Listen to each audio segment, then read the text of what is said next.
आज हम बात करेंगे कि मंदिर में रखा हुआ लौटा जल क्यों इतना महत्वपूर्ण है और उसे किस सही तरीके से उपयोग में लाना चाहिए। साथ ही हम यह भी जानेंगे कि मंदिर में लौटा किस धातु का होना चाहिए, क्या पीतल, तांबा या कुछ और। कई लोग इस बारे में अनजाने में गलतियां कर देते हैं और बाद में उन्हें पछताना पड़ता है। इस वीडियो में हम आपको बताएंगे कि इन गलतियों से कैसे बचें, क्योंकि इससे नुकसान हो सकता है। मंदिर में एक लोटा जल हमेशा सही तरीके से रखना चाहिए। अब बात करते हैं घर के दीपक की। क्या आपको तांबे, लोहे, पीतल, कांसे, स्टील या मिट्टी का दीपक रखना चाहिए? सही दीपक का चुनाव ना करने पर भी घर में परेशानियां आ सकती है। और दीपक की बाती का चुनाव भी जरूरी है। क्या कच्चा कलावा ठीक है या फिर रुई या सूती धागा सही रहेगा? इन छोटी छोटी बातों की अनदेखी से पितृदोष, क्षण दोष, काल सर्प दोष या गरीबी जैसी समस्याएं हो सकती है। दोस्तों, यदि आप इस वीडियो को बीच में छोड़ने का सोच रहे हैं तो आप अभी छोड़ सकते हैं, लेकिन कृपया ध्यान रखें, अगर आप लक्ष्मी माता का अपमान करते हैं तो यह आपके लिए शुभ नहीं रहेगा। अब बहुत से लोग यह सवाल पूछते हैं कि मुख्य द्वार पर जल छिड़कने का सही समय और तरीका क्या है? क्या इसे स्नान के बाद करना चाहिए या बिना स्नान के भी किया जा सकता है? और क्या झाड़ू लगाने से पहले जल छिड़कना चाहिए या बाद में? एक और सवाल जो अक्सर पूछा जाता है वह है, क्या पीरियड्स के दौरान मुख्य द्वार पर जल छिड़क सकते हैं या दीप दान कर सकते हैं? और जब मुख्य द्वार पर जल चढ़ाए तो इसे अंदर की तरफ से चढ़ाए या बाहर की तरफ से? फ्लैट या किराए के घर में रहने वाले लोग भी पूछते हैं कि मुख्य द्वार पर दीपदान और जल छिड़कने का सही तरीका क्या है। आज का वीडियो इन्हीं सवालों के जवाब पर आधारित है। सबसे पहले हम यह जानेंगे कि घर के बाहर और अंदर दीपक जलाने के क्या फायदे हैं। खासकर घर के बाहर दीपक जलाने से जो 5 बड़े फायदे होते हैं वह आपको चौंका सकते हैं। भगवान की पूजा में दीपक जलाने का महत्व तो सभी जानते हैं। हिंदू धर्म में देसी घी या सरसों के तेल का दीपक जलाना बेहद शुभ माना जाता है तथा तिल के तेल का दीपक भी जलाया जाता है। लेकिन भगवान के सामने दीप जलाना केवल पूजा का एक तरीका नहीं है, बल्कि घर के अंदर और बाहर दीप जलाने से कई लाभ मिलते हैं।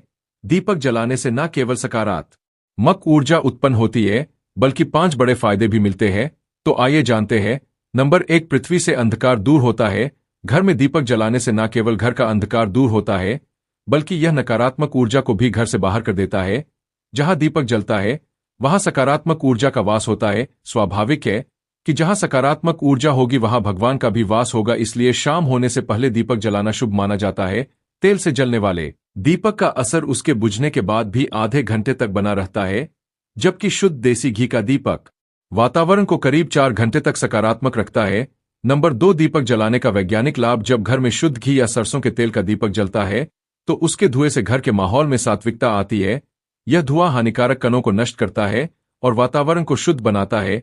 नंबर 3, सुख समृद्धि का वास। जिस घर में भगवान के सामने दीप जलाया जाता है वहां माता लक्ष्मी की कृपा बनी रहती है। ऐसे घर में सुख समृद्धि का वास होता है। दीपक को पूर्व दिशा में रखने से व्यक्ति दीर्घायु होता है और उत्तर दिशा में रखने से धन संपन्नता बढ़ती है। दीपक न केवल घर के अंधकार को दूर करता है बल्कि हमारे जीव को भी प्रकाश की ओर ले जाता है। नंबर 4, बीमारियों को दूर भगाने में मदद। घर में दीपक जलाने से बीमारियां आसपास नहीं भटकती, परिवार के सभी सदस्यों को स्वास्थ्य लाभ मिलता है। खासकर अगर दीपक के साथ एक लौंग भी जला दी जाए तो इसका असर 2 गुना हो जाता है। यह त्वचा संबंधी बीमारियों को दूर करने में मदद करता है। नंबर 5, शुभ शक्तियों को आकर्षित करना। सनातन धर्म के अनुसार जिस घर में सुबह शाम दीप जलाया जाता है वहां कभी अंधकार नहीं होता। ऐसा घर शुभ शक्तियों को आकर्षित करता है।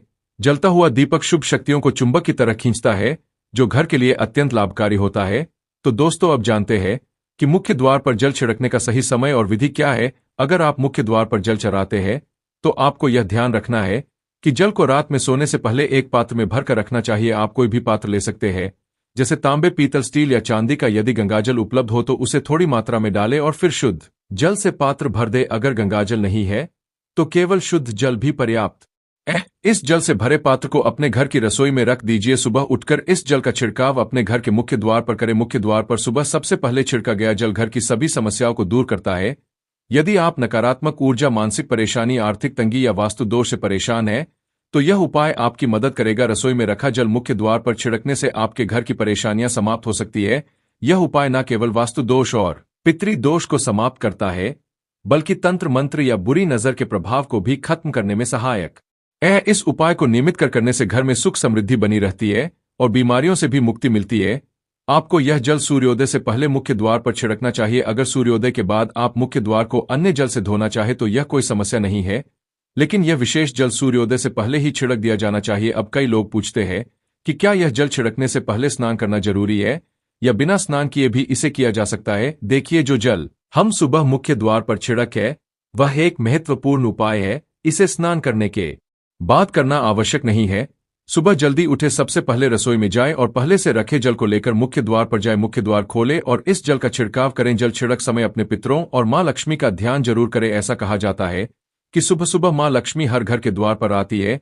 जिन घरों के द्वार खुले होते हैं और जहां जल का छिड़काव किया गया होता है, वहां मां लक्ष्मी प्रवेश करती है।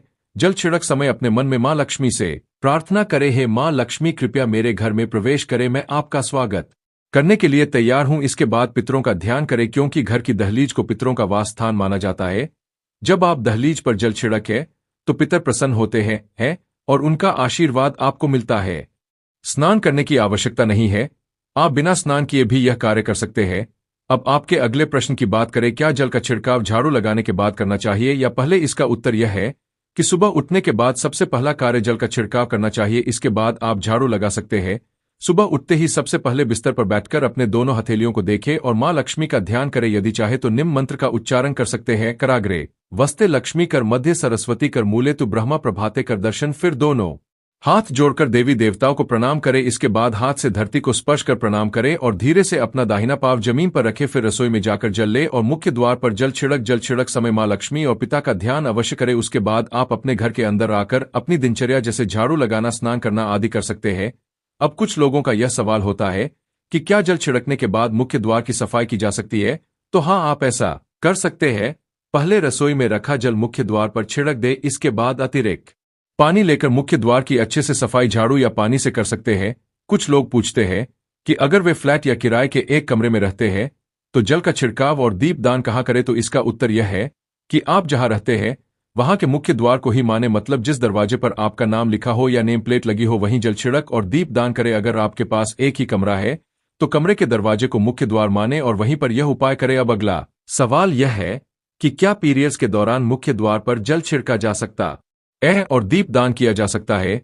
जल छिड़कने के लिए पीरियड्स का कोई असर नहीं होता, आप जल छिड़क सकती है, लेकिन दीपदान कार्मिक पूजा में आता है जो बिना शुद्धता के नहीं किया जा सकता। इसका मतलब यह है कि पीरियड समाप्त होने के बाद ही दीपदान करें। इसके अलावा कुछ लोग पूछते हैं कि मंदिर में जल रखना जरूरी है या नहीं और रखा हुआ जल क्या करना चाहिए? तो शास्त्रों के अनुसार घर के मंदिर में एक लोटा जल रखना बहुत जरूरी है। जल ऊर्जा को संचित करता है। जब आप पूजा करते हैं, मंत्र जपते हैं या भगवान से प्रार्थना करते हैं तो इन सभी की ऊर्जा उस जल में समाहित हो जाती है। यही कारण है कि मंदिर में जल रखना आवश्यक है। सुबह की पूजा के दौरान एक लोटा जल मंदिर में रखें और दीपक जलाए। यह अग्नि और जल के संतुलन का प्रतीक है। पूजा के बाद इस जल का उपयोग शुभ कार्यों में करें, जैसे पौधों में डालना या घर में छिड़काव करना। यह सकारात्मक ऊर्जा को बढ़ाता है। सुबह की पूजा के समय हम मंदिर में जल रखते हैं। अगली सुबह जब आप पूजा करने जाते हैं तो सबसे पहले उस जल का उपयोग करें। आप पूरे घर में उस जल का छिड़काव कर सकते हैं। यह जल आपके घर को शुद्ध करता है, क्योंकि यह सकारात्मक ऊर्जा से भरा होता है। इससे कई बीमारियां भी दूर हो जाती है और घर में नकारात्मक ऊर्जा का प्रवेश नहीं होता। अगर आप नियमित रूप से इस जल का छिड़काव करते हैं तो आपके घर की समस्याएं धीरे धीरे खत्म हो जाती है। कभी कभी लोग यह शिकायत करते हैं कि दवाइयां असर नहीं करती। ऐसे में अगर दवाइयों के साथ साथ रोगी को इस जल से पानी दिया जाए तो दवाइयां जल्दी असर करने लगती है।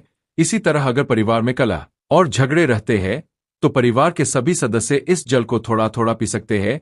इससे धीरे धीरे सकारात्मक विचारों का प्रवाह शुरू होता है और घर में शांति और समन्वय आता है। अगर आपका कोई व्यापार है या दुकान है तो इस जल का थोड़ा सा छिड़काव वहां भी करें। यह आपके व्यापार को सफल बनाता है और किसी भी तरह की परेशानी से बचाता है, क्योंकि यह जल बेहद सकारात्मक ऊर्जा से भरा होता है। अब बात करते हैं कि मंदिर में जल क्यों रखा जाता है। जल को अमृत माना जाता है और यह देवी देवताओं के लिए विशेष महत्व रखता है। मंदिर में एक लोटा जल रखना उतना ही आवश्यक है जितना कि आप रोजाना भोजन करते हैं। जब हम भगवान की पूजा करते हैं तो तांबे या पीतल के पात्र में एक लोटा जल जरूर रखना चाहिए। यह जल एक सागर की तरह होता है और हमारे जीवन के दुखों को समाप्त करने में मदद करता है। यदि कोई व्यक्ति भगवान को रोजाना भोजन नहीं कर सकता तो वह मंदिर में एक लोटा जल रख सकता है, जिससे उसकी पूजा पूरी होती है, ताकि भगवान इसे ग्रहण करे। और यह जल रूपी प्रसाद अगले दिन सुबह आप प्रसाद समझकर ग्रहण करें। लेकिन याद रखें, मंदिर में रखा जल कभी भी तुलसी में अर्पित नहीं करना चाहिए, क्योंकि यह जल सभी देवी देवता ग्रहण करते हैं। हाँ, अगर आपके घर में लड्डू गोपाल या राधा कृष्ण है और आप एक लोटा जल उनके लिए अर्पित करते हैं तो आप अगले दिन यानी सुबह के समय वह जल तुलसी में चढ़ा सकते हैं। मंदिर में रखा जल अगले दिन यानी सुबह अपनी आंखों को धोने के लिए प्रयोग करें। इससे आंखों की रोशनी बढ़ती है और आंखों की बीमारियां दूर होती है। शास्त्रों के अनुसार जो लोग मंदिर में एक लोटा जल भरकर नहीं रखते उनके घर में अकाल पड़ जाता है, घर की स्थिति खराब हो जाती है, परिवार में मुसीबतें आ जाती है और गरीबी का सामना करना पड़ता है। आप चाहे तो एक लोटा जल में फूल आदि डालकर रख सकते हैं, जो बहुत शुभ माना जाता है। मंदिर में रखा जल का एक और उपयोग यह है कि इसे घर की रसोई में खाना बनाने में या पीने में भी प्रयोग कर सकते हैं, लेकिन यह जल तभी इस्तेमाल करें जब आपके घर में सात्विक भोजन बनता हो। अगर लहसुन या प्याज का इस्तेमाल होता है तो इस जल का प्रयोग खाना बनाने में नहीं करें। इस जल को परिवार के सभी सदस्य थोड़ी थोड़ी मात्रा में पी सकते हैं।